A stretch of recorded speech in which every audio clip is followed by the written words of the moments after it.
Renaldo, perhaps you can tell us a little bit about mentorship. And you are the epitome of a mentor because you do everything right. And you're a great role model. And you've had wonderful mentors yourself. What, maybe you can talk a bit about it. Well, I don't know about doing everything right because I think some of my biggest learning lessons from my mistakes.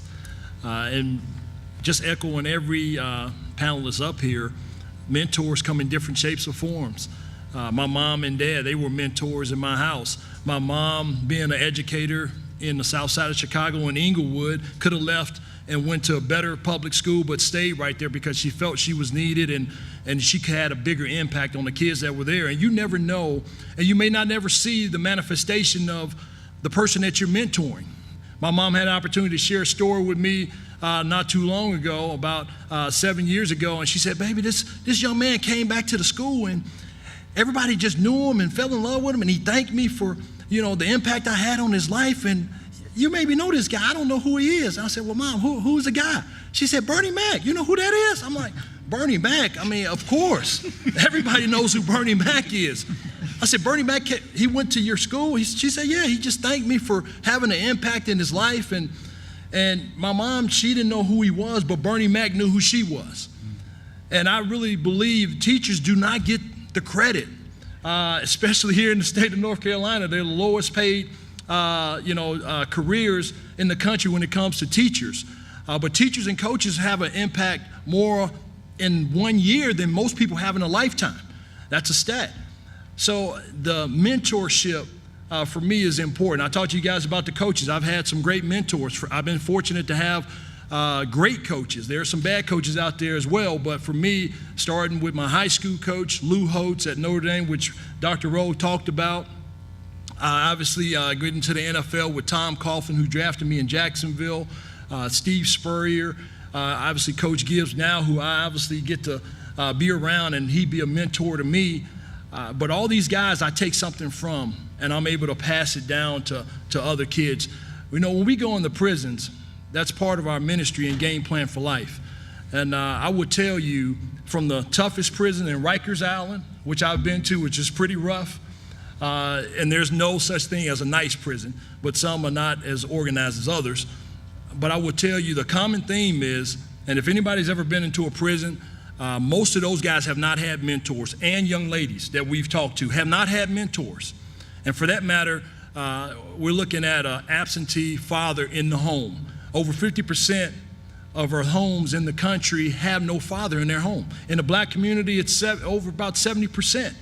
So that is a huge problem as far as the mentors. So who are they going to turn to? Most of these guys, they've made mistakes because their mentors were gang members or a drug dealer that they looked up to because they didn't have a father. So anybody here, if you're doing something positive, be a mentor, because there is a huge need. And I have to tell you that, believe it or not, one of my mentors is my wife. And the reason why I say that is because when I was at the University of Notre Dame, I had lost my way. I was an engineer in the beginning. And yes, Kelly, they do have sociology there. That's why I graduated in as a result. But from that experience, that's understandable.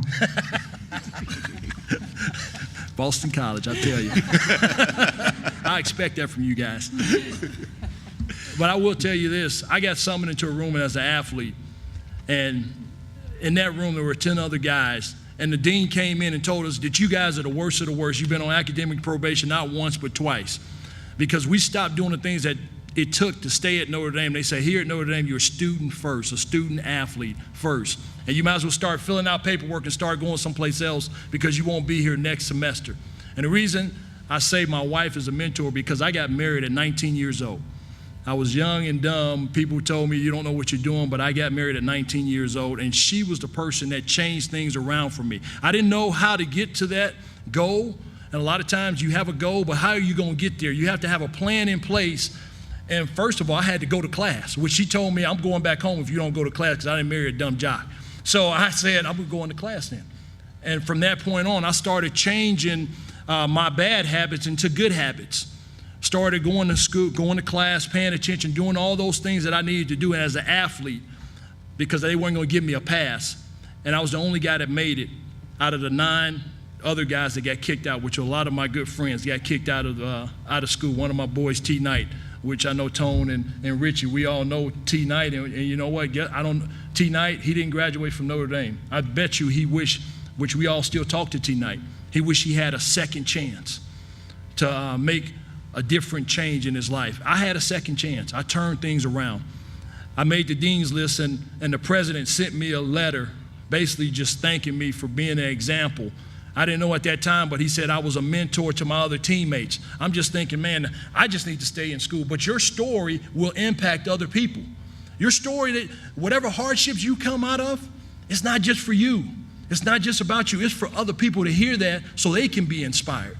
So that's all that we try to do at Game Plan for Life, is to be able to let people know that, man, have a game plan for life. Those guys that are in prison, man, God is giving you a second chance. When you leave here, don't go back to the same things that you were doing, but you got to get around people that are not doing the same things that you were doing, but people that you want to aspire to be. And for me, that was my wife. I mean, she was the person that kicked me in the butt, told me the things that I didn't want to hear. And I always say, behind every great leader and a man is a greater wife, for me. And she was that catapult for me. So, Q, I just appreciate you for having me on the board and being able to share. That's great. It's excellent advice. And